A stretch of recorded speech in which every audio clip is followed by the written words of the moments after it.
Hello everyone out there, I'm Dr. G. So I'm so glad to invite you all back for this new session.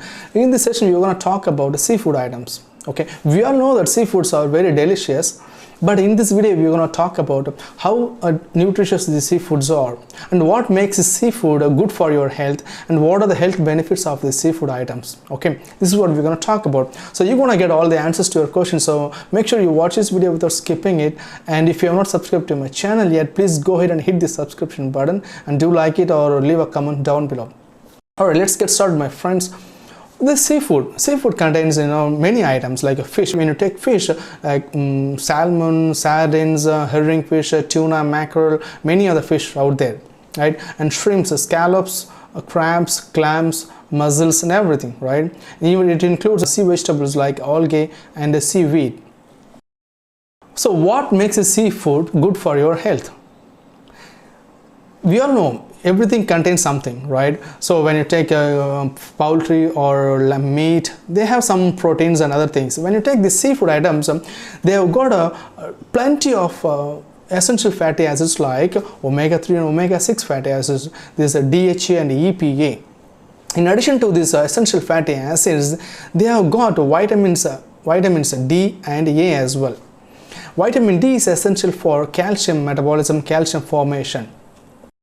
And when it comes to trace elements, it has got selenium and zinc.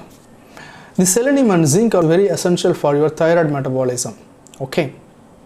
And what are the health benefits of these seafood items? See, as I said, this has got a vitamin D and calcium and EPA, DHA and all that. Everything has got anti-inflammatory properties and antioxidant properties. When you have these seafood items, the recommended daily intake is 12 ounces a week.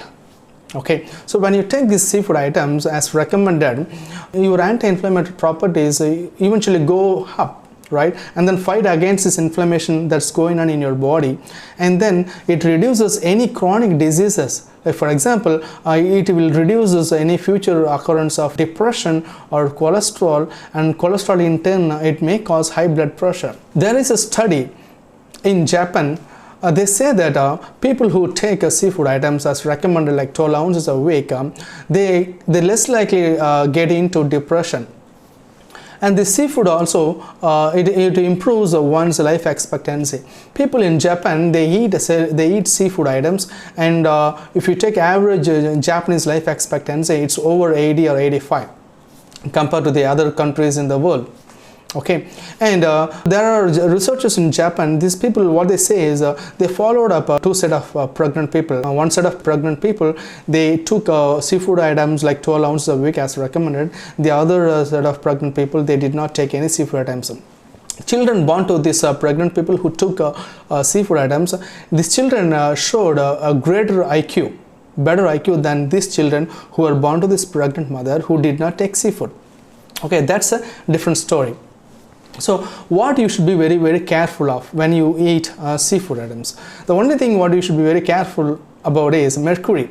This mercury is more predominant in bigger fish like shark, other big fishes. Okay, so smaller fish contain very, very least amount of mercury. Basically, mercury is a neurotoxin. Okay, and even lead. Lead is also there in next to this mercury. So bigger fish may have larger amounts of mercury and lead. Smaller fish, it has got very, very least amount, like things like salmon or herring fish, sardine, tuna, mackerel. They have got they are small fish, so they have least amounts of this mercury or lead. Okay, and on the other hand, there is vitamin D and calcium. These are very, very essential. Vitamin D in turn causes a calcium metabolism and parathyroid hormone. There is a big cycle, so it eventually reduces any metabolic syndrome from any occurrence. Okay. Next thing what we are going to see is how seafood compares to other proteins. For example, when you take a steak, on the other hand you take a fish, okay, like a codfish or whatever it is. This fish has got more amount of iron when compared to a steak. Okay, and you take a skinless, boneless chicken breast, and then you take a a codfish, a fillet codfish. This has got EPA, DHA and omega-3 fatty acids and zinc zinc, selenium and vitamin D. It has got vitamin A as well. But then this chicken breast, it has got a good amount of protein as well, and it does not have a good amount of trace elements. It may have a good amount of proteins, but over here fillet fish like tuna or salmon or mackerel, sardine, herring fish, this has got more amount of essential fatty acids. Just make a habit of taking the seafood items 12 ounces a week. At least 1 or 2 days a week you try to take the seafood. Not only fish, like it could be shrimps, crab or mussels and lobster also. So when you take this as a habit, essential fatty acids in your body, it goes up, and then it protects your heart or it protects your brain as well. Okay, and this is the point I just try to deliver in this video. I hope you got this enough information about the seafood items. In our next video we're going to talk about more other items. So until then, it's bye bye. See you guys. Have a nice day.